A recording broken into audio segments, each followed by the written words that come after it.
दोस्तों नमस्कार। संसद से लेकर सड़क तक सिर्फ एक ही आवाज, क्या हिंदू कट्टर हो सकता है? क्या हिंदू किसी की जान ले सकता है? क्या आपको ऐसा लगता है कि भरे सदन में जिस तरीके से राहुल गांधी ने ये बयान दिया और तुरंत उस पर भारतीय जनता पार्टी से नरेंद्र मोदी जी ने ऐसा कहा कि ये पूरे हिंदू समाज का अपमान है, तो तुरंत उन्होंने कहा नहीं नहीं नहीं नहीं, ये सिर्फ बीजेपी और आरएसएस वाले हिंदू नहीं हो सकते, तो ये हिंदू होने और ना होने की लड़ाई पता नहीं कहां तक जाएगी। फिलहाल हमारे बीच में बैठे हुए भारतीय जनता पार्टी के वरिष्ठ कार्यकर्ता हैं, इनसे हम पूछेंगे कि क्या इस बयान का जिस तरीके से तूल पकड़ा जा रहा है, इसका फलसफा क्या?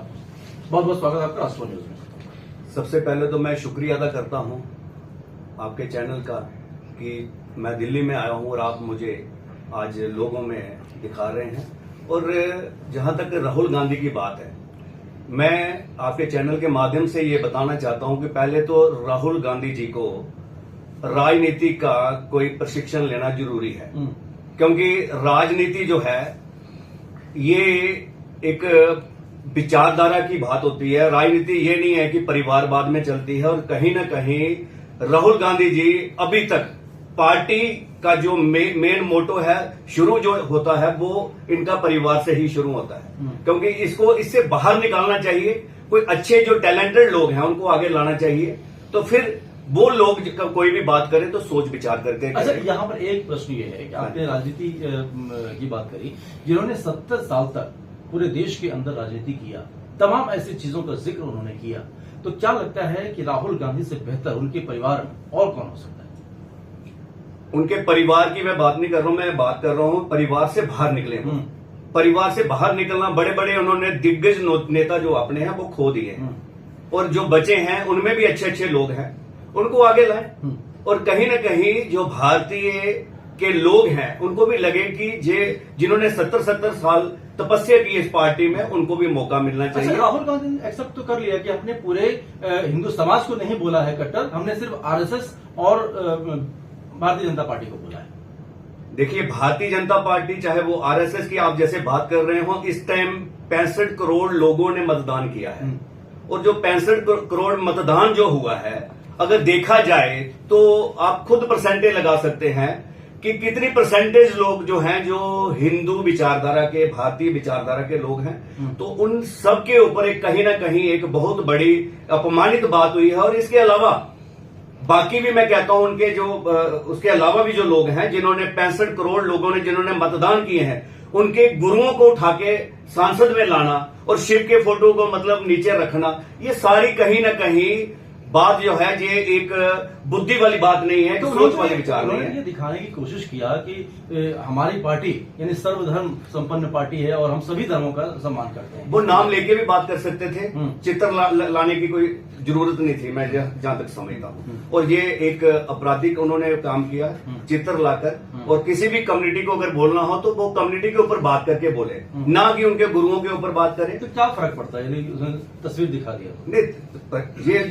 एक आस्था होती है, एक मतलब एक भावना है, एक अपने अपने इष्ट के प्रति। इससे तो भावना और पनपती है ना। यदि आपने भगवान शंकर का फोटो देखा है, वाहेगुरु जी का तस्वीर आपने देखा है, तो आपको तो और अच्छी बातें होनी चाहिए। कहाँ मैं बता रहा हूँ कि अगर उन्होंने बताया भी है, पहला तो मैं ये कहता हूँ कि ये लाना जरूरी नहीं है। और दूसरा ये मैं कहना चाहता हूँ कि जहां तक उन्होंने बात करी है कि हिंसा की बात, और भारतीय जनता पार्टी कहाँ हिंसा कर रही है?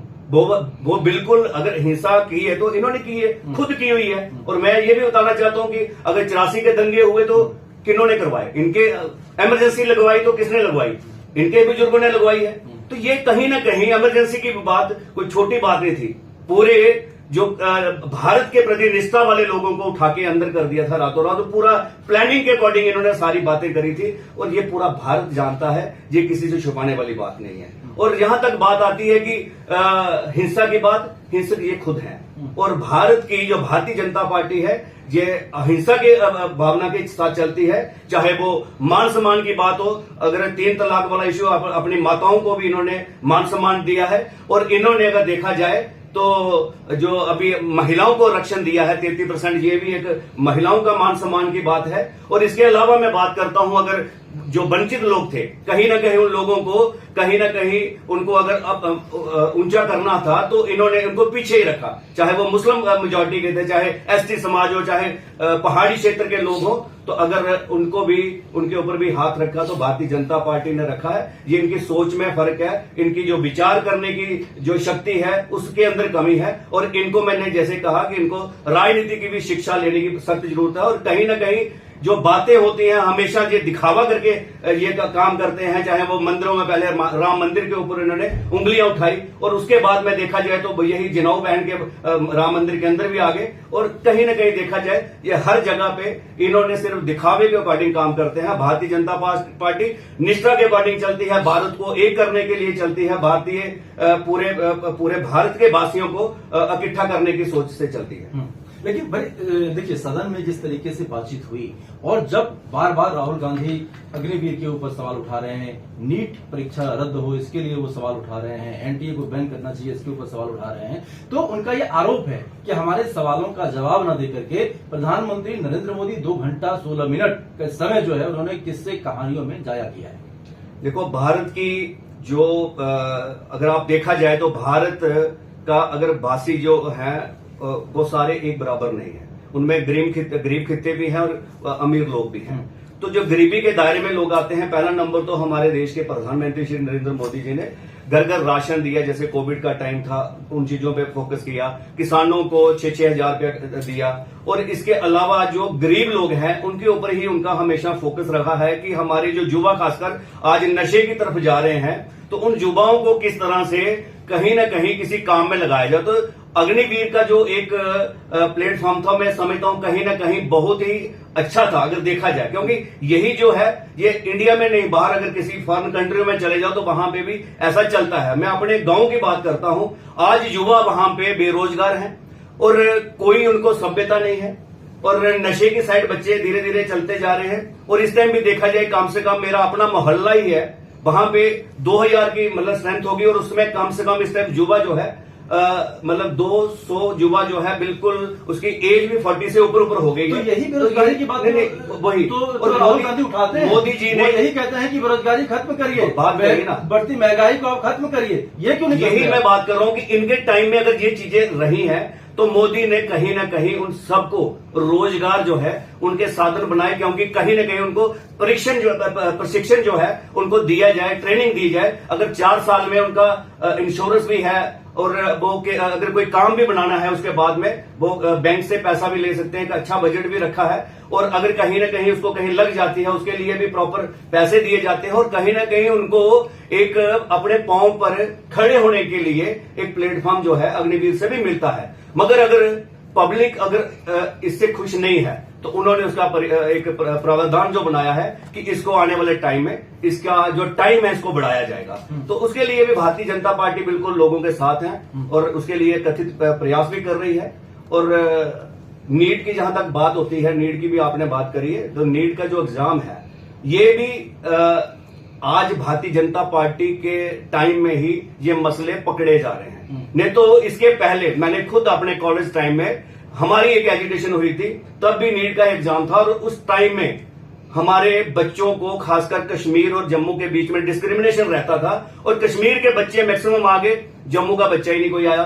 और कॉलेज में हमारी एजुकेशन हुई बहुत बड़े स्तर पर, वहां पे ये 96 की बात है, बड़े स्तर पे वहां पे एजुकेशन हुई, टीयर गैस चली, मतलब लाठी चार्ज हुआ, तो तब कोई एक्शन नहीं होता। इतनी बड़ी एजुकेशन के बाद में भी सरकार की तरफ से कोई भी एक मतलब कंप्रोमाइज की स्थिति में नहीं आता था, उनके ऊपर कार्रवाइयां नहीं होती थी। मगर आज भारतीय जनता पार्टी में अगर ऐसे कोई काम करने वाले लोग हैं तो उनके ऊपर हाथ डाला जा रहा है, उनको पकड़ा जा रहा है। आज भी कहीं आपने टीवी में देखते आए दिन कहीं न कहीं वो छापे मारकर पकड़ा जा रहा है, और उनके ऊपर कार्रवाई जो है प्रॉपर। लेकिन विपक्ष तो बार बार आपके ऊपर यह आरोप लगा रही है कि 7 साल में 70 पेपर लीक हुआ है। इसका चूंकि छात्रों के भविष्य का सवाल है, इसके ऊपर कब कार्रवाई होगी और किस तरीके से इसको बैन किया जाएगा? अभी देवेंद्र प्रधान जी ने भी, जो हमारे एजुकेशन मिनिस्टर हैं, उन्होंने भी बात करी है कि उनके ऊपर कार्रवाई की जाएगी और कार्रवाई होगी। ऐसा कुछ नहीं है, और ऐसा कुछ और भी जगहों पे और स्टेटों में भी हुआ है और उनपे कथित कार्रवाई की गई है और काफी कुछ हुआ लोगों के उसके लिए बहुत सारे क्वेश्चन हैं, लेकिन फिलहाल जो परसों की एक हृदय विदारक घटना है हाथरस कांड में आपने देखा है कि जिस तरीके से वहां पर प्रशासन की लापरवाही सबके सामने आई है और विपक्ष को घेरने का एक बहुत अच्छा मौका मिल गया है कि वो किस तरीके से भारतीय जनता पार्टी को अपने गिरफ्त में ले ले, वो प्रशासन और वहां की योगी सरकार से इस्तीफा मांग रहे हैं। इस पर क्या कुछ कहेंगे? इस पे भी छानबीन का जो भी है वो आप टीवी में आप भी देख रहे हो कि इस पे सभी जो हमारे मंत्रिमंडल है उनकी तरफ से भी यही जा रहा है कि जो भी आरोपी हैं चाहे वो उनके ऊपर पूरी एक तो छानबीन की जाएगी और जो भी आरोपी होंगे उनके ऊपर कार्रवाई जो है वो की जाएगी। तो चलिए, कार्रवाई की जहां तक बात है कार्रवाई की जाएगी, लेकिन फिलहाल जो एक रिदम चल पड़ा है, जो एक वाकया चल पड़ा है हिंदू वर्सेस कट्टर हिंदू का, वो कहां तक जाकर थमेगा ये आने वाला समय तय करेगा। फिलहाल हमें दीजिए इजाजत और आप देखते रहिए राष्ट्रवाद न्यूज। धन्यवाद।